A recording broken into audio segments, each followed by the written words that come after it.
दोस्तों, मेरे अपने YouTube चैनल तीर्था कोचिंग मैथ्स क्लासेस में आपका स्वागत है, अभिनंदन है।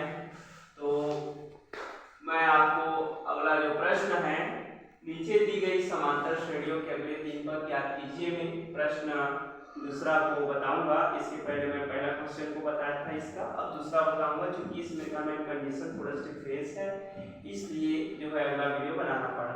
ठीक है, तो देखिएगा, हल करेंगे। हल करने के बाद लिख सकते हैं दिया गया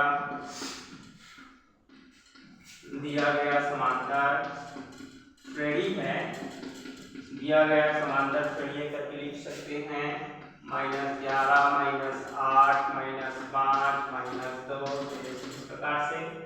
इसके बाद इसमें लिख सकते हैं, इसमें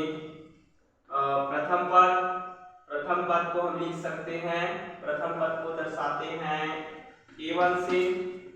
ठीक है, A1 प्रथम पद जिसका मान है -11। द्वितीय पद हो जाएगा, द्वितीय पद इसको दर्शाया जाता है A2 से, तो ये हो जाएगा -8। यहाँ से आपको स्पष्टता दिख रहा होगा। फिर इसमें हम निकालते हैं सर्वांतर, और सर्वांतर में हम जो है द्वितीय पद को प्रथम पद से घटा देंगे, मतलब A2 A1 कर सकते हैं, जो कि इसको हम D से दर्शाएंगे ये सर्वांतर को। ठीक है, तो A2 का वैल्यू यहाँ पर -8 है, क्योंकि माइनस फार्मूले पर है। अब देखिए, अगर कोई डिजिट अगर माइनस में है तो उसको हम ब्रैकेट में लेंगे। ठीक है, फिर ये -8 का -8, और जब माइनस गुणा माइनस हो तो उसका रिजल्ट प्लस होता है। गुणा हमने इसलिए कहा क्योंकि यहाँ पर ब्रैकेट है, तो माइनस और माइनस का गुणा करने पर रिजल्ट हमेशा प्लस मिलता है। फिर ये 11 और 1 - 1 प्लस हमेशा घटता है, तो और बड़ा का निशान लगता है। तो 11 में से आप 8 को घटा दो तो कितना बच जाएगा, ये +3, और प्लस जो है छिपा रहता है, मैं कई बार बताया हूँ। अतः यहाँ से हम सर्वांतर बता सकते हैं 3। अतः सर्वांतर निकल गया 3। अतः सर्वांतर का मान, अतः सर्वांतर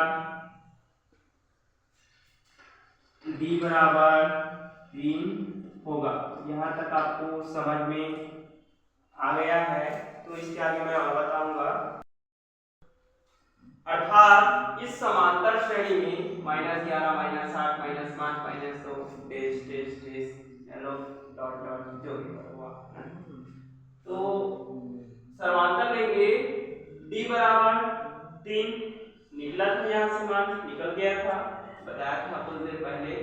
और प्रश्नानुसार समांतर श्रेणी में अगले 3 पद इस प्रकार से होगा।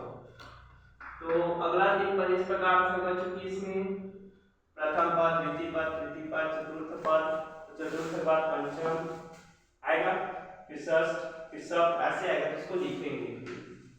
अगला पद अर्थात 1 2 3 4 के बाद पांचवा आ जाएगा, अर्थात पांचवा पद और पांचवा पद बराबर लिखेंगे हम, लास्ट में -2 है, -2 लिख दो। क्योंकि हमारा समांतर जो है 3 निकला है, तो +3 कर देंगे, +3 कर देंगे। जैसे कि इसके पहले वीडियो में बताया था, 1 + 1 माइनस हमेशा घटता है, बड़े का निशान लगता है, इसीलिए जो है 3 में 2 घटा दो, फिर 1 आएगा, और एक जो है प्लस छिपा रहता है, इसका निगेटिव रहता है। तो इसका अगला पांचवा पद जो है 1 होगा। फिर दूसरा, अगर इसमें हम अगला फिर से पद ज्ञात करें, तो अगला पद अर्थात जो है छठवा पद, 5 के बाद 6 आएगा, तो लिख देंगे इसको अगला छठवा पद बराबर लिख सकते हैं, ये 1 मिला, इसको लिख देंगे। फिर हमारे पास जो सर्वांतर था ना 3, इस सर्वांतर को इसमें जोड़ देंगे, कॉमन डिफरेंस को, तो 1 और 3 हो जाएगा 4। फिर अगला इसमें तीसरा पद, अगला तीसरा पद अगला तीसरा पद अर्थात छठवां पद आ जाएगा सातवां पद।